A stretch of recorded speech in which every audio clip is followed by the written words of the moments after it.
what's the biggest scare that's ever happened in your life?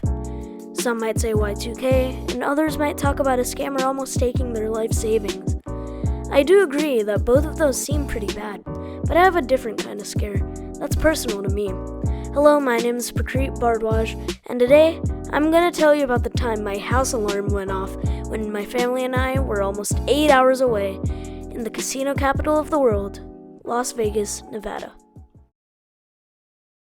It all started in our hotel room at the Stratosphere Hotel and Casino. We went into our room after a long day at the Las Vegas outlets. I'd gotten my first pair of Nikes, so I was already feeling good. However, things were about to take a sour turn. As we got in, our beds, floor, and bathroom were a mess. My dad was furious as my mom called housekeeping because, as it turns out, they didn't even touch our room.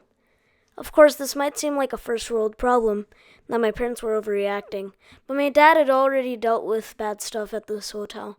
He had bought a room that included a microwave and complimentary water, but neither of those were provided, which means he paid extra, unnecessary fees. Anyways, housekeeping came up as we were about to get dinner, so they cleaned up our room while we were on the ground floor. After finishing our food, we got our tired selves into the newly cleaned hotel room and slept almost immediately.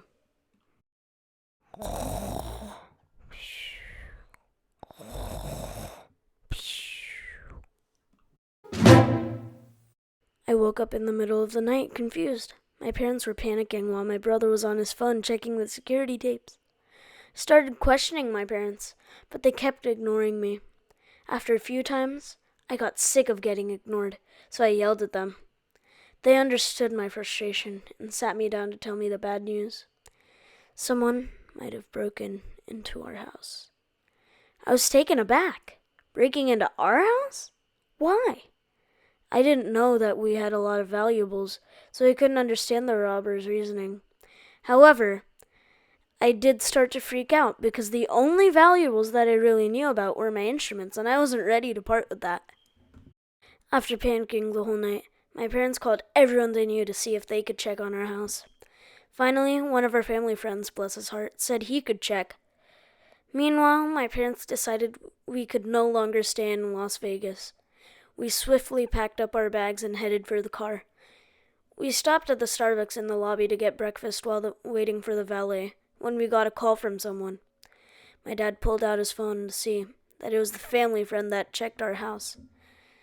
He said nothing was missing and that we had nothing to worry about. That eased our minds so much, and we went back home with no worries. Alright, that's about it for today's podcast. Thank you so much for taking some time out of your day to listen to me talk about my past, and I'll see you next time on Conversation Mode.